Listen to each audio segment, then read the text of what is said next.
suis trop basse. Je suis trop haute plutôt. Bonjour, alors, je continue la lecture du jour dans 1 Corinthiens, chapitre 3, verset 5 jusqu'au verset 23.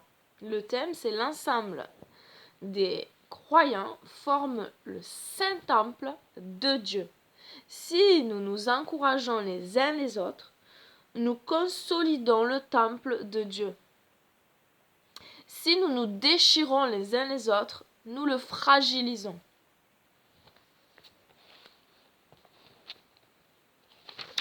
Donc 5 à 23. 5 à 23. Oh, je vais être obligée de le tenir. Alors, 5 à 23. Car, après tout, qu'est-ce donc qu'Apollos?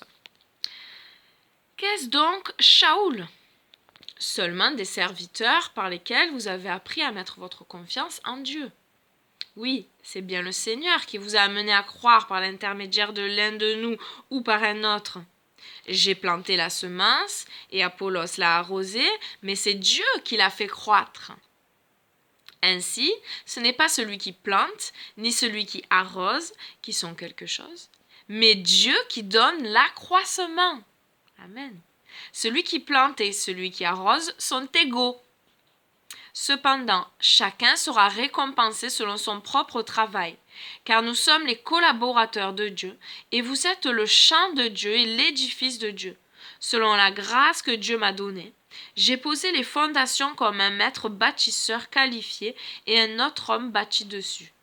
Mais que chacun prenne garde à la manière dont il bâtit, car personne ne peut poser d'autre fondation que celle qui a été posée, à savoir Yahushua le Messie. Certains, pour bâtir sur ces fondations, utiliseront de l'or, de l'argent ou des pierres précieuses, alors que d'autres utiliseront le bois, l'herbe ou la paille. Mais le travail de chacun sera manifesté. Le jour le fera connaître, car il sera révélé par le feu, ce même feu qui éprouvera la qualité du travail de chacun. Si le travail bâti sur les fondations subsiste, son auteur en recevra la récompense. Mais s'il est brûlé, il devra en subir la perte. Cet homme en réchappera et aura la vie sauve, mais comme au travers du feu. Ne savez-vous pas que vous êtes le temple de Dieu et que l'Esprit de Dieu vit en vous? Par conséquent, si quelqu'un détruit le temple de Dieu, Dieu le détruira. Car le temple de Dieu est saint, et vous êtes vous-même ce temple. Que personne ne se trompe lui-même. Si quelqu'un parmi vous pense qu'il est sage, selon les critères de ce monde, qu'il devienne insensé, afin de devenir vraiment sage. Amen. Car la sagesse de ce monde est une absurdité aux yeux de Dieu, selon ce que déclare le Tanakh. Il prend les sages au piège de leur propre ingéniosité. Mais aussi, Adonai sait que les pensées des sages sont sans valeur. Que personne ne mette sa fierté dans les hommes, car tout est à vous. Que ce soit Shaoul ou Apollos, ou bien Képha, ou le monde, ou la vie, ou la mort, ou le temps présent, ou l'avenir. Ils vous appartiennent tous, et vous appartenez au Messie. Et le Messie appartient à Dieu. Fin du chapitre 3. Et la question de méditation, c'est: comment vais-je construire sur le fondement de Yahushua aujourd'hui? Avec du foin et de la paille qui brûleront rapidement? Ou avec de l'or et de l'argent qui dureront éternellement? Oui, tout va passer au travers du feu, on l'a lu. Alors, travaillons avec de nobles ustensiles. Travaillons non par notre chair, mais par l'esprit. Amassons-nous des trésors célestes et non terrestres. Amen. Voilà. Seigneur, je prie et que tu nous délivres du mal. Je prie, Seigneur, pour tous ceux surtout qui sont dépendants, Seigneur, comme la cigarette, l'alcool, les drogues, Seigneur. Tu vois, Seigneur, quelle tristesse, même parmi les croyants, ceux qui se disent croyants, Seigneur. En tout cas, Père, je prie pour que chacun puisse naître de nouveau, parce que si nous ne naissons de nouveau, nous ne pouvons pas entrer dans le royaume des cieux. C'est ta parole qui le dit, et ta parole, elle est la vérité.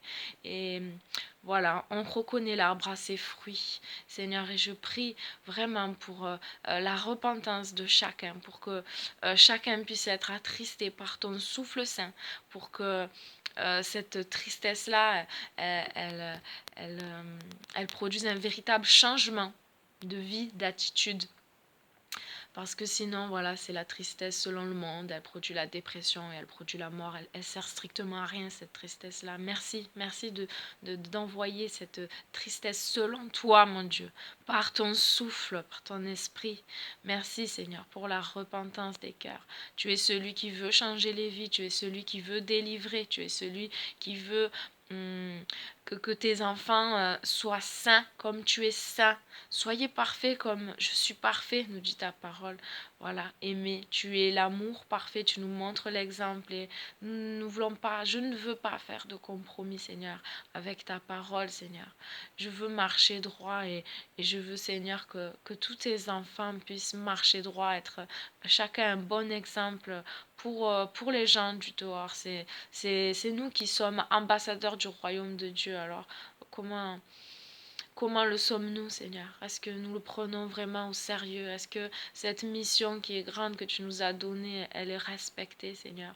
Nous avons tous un but commun, te servir, t'honorer, te rendre gloire. Et lorsque, je me répète souvent dans mes prières, mais voilà, lorsque nous te désobéissons, nous ne te rendons pas gloire. Nous avons beau dire, je crois, je donnerai ma vie pour le Seigneur, mais où tu vas donner ta vie, puisque tu es déjà désobéissant maintenant? Où tu vas donner ta vie? Seigneur, réveille les cœurs, que les gens deviennent plus humbles, Seigneur, afin de te servir, Seigneur, de tout leur cœur, afin de lutter contre leur chair, Seigneur. Comment ne pas, Seigneur, te dire merci chaque jour, Seigneur. Que nous puissions vraiment avoir cette première action dans nos vies, Seigneur. Te remercier pour le souffle de nos vies. Avant de manger, avant de boire, avant d'allumer notre téléphone, Seigneur, qu'on passe du temps dans la prière pour te louer, pour te rendre gloire. Seigneur, tu mérites tellement qu'on se pose devant toi. Qu'on se pose devant toi, Seigneur. Avant toute chose, mon Dieu, je prie pour cela, Seigneur, pour le changement d'attitude de chacun. Merci, Seigneur, de nous rendre tous dépendants de toi seul, Seigneur. Dépendants de toi seul, mon Dieu. Merci, Seigneur, pour ce que tu as déjà fait dans nos vies, ce que tu es en train de faire et ce que tu feras, Seigneur. Ta parole est bonne, Seigneur. Nous avons besoin de ta parole. Nous avons besoin de toi. Que chacun se nourrisse, Seigneur. Chaque jour, Seigneur. Avant tout, Seigneur. Nourrir le corps avant de nourrir nourrir l'âme avant le corps. Que nous ne choisissions pas l'inverse, Seigneur. Notre source d'eau vive, le meilleur des cafés, c'est toi, Seigneur. Et j'aime pas le café, mais je le dis pour ceux qui aiment ça. Le thé, le meilleur chocolat, moi c'est le chocolat.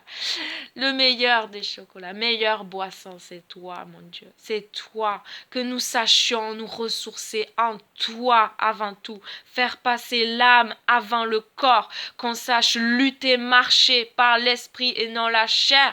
Réveille ton peuple, Seigneur. Les temps qui viennent sont durs. Alors, qu'est-ce que tu prépares? Tu prépares que des choses charnelles. Prépare-toi spirituellement. Prépare-toi à la rencontre de ton Dieu, nous dit ta parole.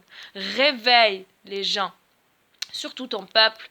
Et bien sûr, je prie que d'autres personnes, voilà, qui ne sont pas encore, qui font pas encore partie de ton peuple, ou qui le sont en devenir, puissent rentrer eux aussi et faire partie de cette armée céleste. Alléluia, alléluia. Nous sommes l'armée de Dieu et nous voulons combattre avec des armes spirituelles. Le casque, nous voulons être armés de haut en bas. Amen. Le casque du salut, l'épée de l'esprit, la cuirasse de justice, la ceinture de vérité et le zèle pour chaussures. Merci, Père, d'équiper tous tes enfants, de ce que tes enfants puissent connaître cela et choisissent chaque matin de s'équiper de cela. Voilà, en action, Seigneur, en action, qu'ils prouvent, et qu'ils arrêtent de parler, et qu'ils agissent. Amen. Shalom! Bonne journée, bisous!